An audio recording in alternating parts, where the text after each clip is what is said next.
Selamat datang pada mata kuliah Konstruksi Sosial Teknologi. Kali ini kita akan membahas mengenai ekonomisasi informasi dan teknologi bagian yang kedua. Kerangka pembahasan kali ini adalah mengenai prinsip dan konsep dasar ekonomi dan demand and supply law atau hukum permintaan dan penawaran. Tujuan perkuliahan ini masih sama, yaitu yang pertama memahami definisi informasi dan teknologi, yang kedua mampu membedakan industri informasi dan industri teknologi, dan yang ketiga mampu memahami keterkaitan dan dampak industri informasi dan industri teknologi terhadap pengendalian ekonomi. Seperti telah disampaikan pada kuliah bagian pertama, bahwa ekonomi informasi berada pada dua sisi, yaitu sisi supply atau penawaran untuk produksi dan investasi dalam infrastruktur informasi, dan juga pada sisi demand atau permintaan atau kebutuhan seperti informasi konsumsi barang dan jasa layanan. Dan ekonomi informasi juga ada dalam bentuk mikroekonomi dan makroekonomi. Dasar dari mikroekonomi yang dilaksanakan pada berbagai aktivitas ekonomi, termasuk teknologi informasi dan media, adalah pada penyeimbangan antara keterbatasan sumber daya dengan ketidakterbatasan keinginan manusia. Jadi ekonomi didefinisikan sebagai suatu disiplin yang menyesuaikan keterbatasan sumber daya dengan secara efisien memproduksi komoditas untuk memuaskan keinginan manusia yang tidak terbatas.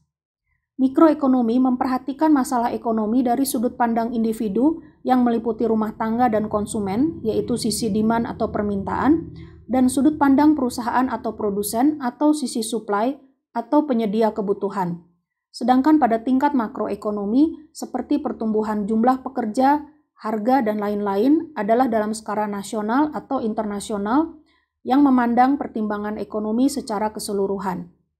Untuk mengoptimasi sumber daya yang disebut juga input atau faktor produksi yang umumnya meliputi lahan, tenaga kerja, dan modal untuk menghasilkan output yang cukup. Output di sini misalnya berupa barang dan jasa layanan untuk memuaskan keinginan manusia, maka ekonomi juga harus memperhatikan 3 pertanyaan berikut.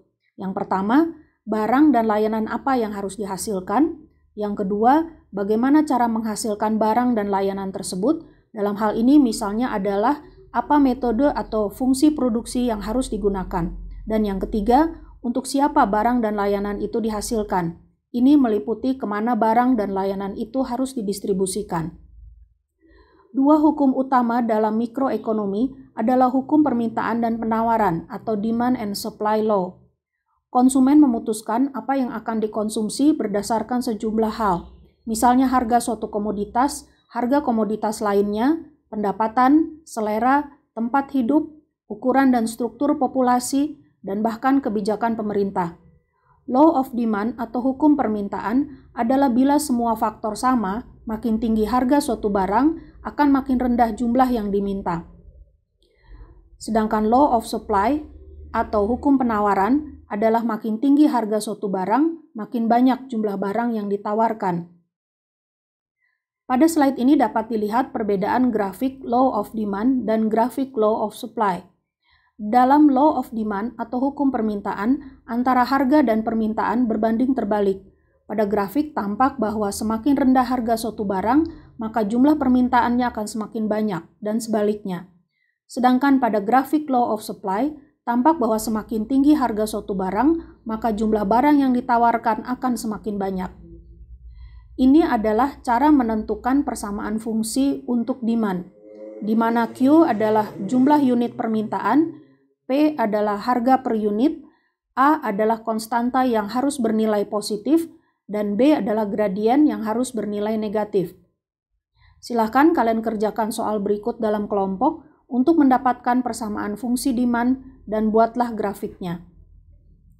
Yang berikut ini adalah cara menentukan persamaan fungsi untuk supply, di mana A adalah konstanta yang dapat bernilai positif atau negatif, dan B adalah gradien yang harus bernilai positif. Kerjakan juga soal berikut ini untuk mendapatkan persamaan fungsi supply dan grafiknya. Berikut ini adalah grafik yang menggambarkan kondisi equilibrium atau kesetimbangan. Kondisi equilibrium ini dapat dicapai jika supply dan demand sama besar, atau pada grafik digambarkan fungsi supply berpotongan dengan fungsi demand pada titik equilibrium atau titik keseimbangannya. Kerjakan kedua soal berikut. Soal pertama, menggunakan persamaan fungsi demand dan supply yang telah dihitung sebelumnya, sedangkan soal kedua menggunakan persamaan seperti yang tertulis pada slide. Gambarkan grafik untuk masing-masing soal berikut. Dalam ekonomi, ada yang disebut dengan the law of diminishing utility atau hukum penurunan utilitas. Yang dimaksud dengan hukum ini adalah nilai tambah suatu barang akan menurun bila konsumsi barang tersebut meningkat. Contohnya, misalnya buku semakin jarang dibaca karena orang lebih senang menonton film dan juga penawaran pilihan film lebih banyak, sehingga konsumsi terhadap buku akan menurun. Hal ini menyebabkan nilai tambah buku akan meningkat, sedangkan nilai tambah film akan menurun. Demikian juga sebaliknya. Dulu saat jumlah film yang ditawarkan masih sedikit, sehingga orang lebih banyak membaca buku, maka nilai tambah film akan meningkat, sedangkan nilai tambah buku menjadi rendah. Dalam ekonomi ada yang disebut dengan switching cost dan lock-in cost.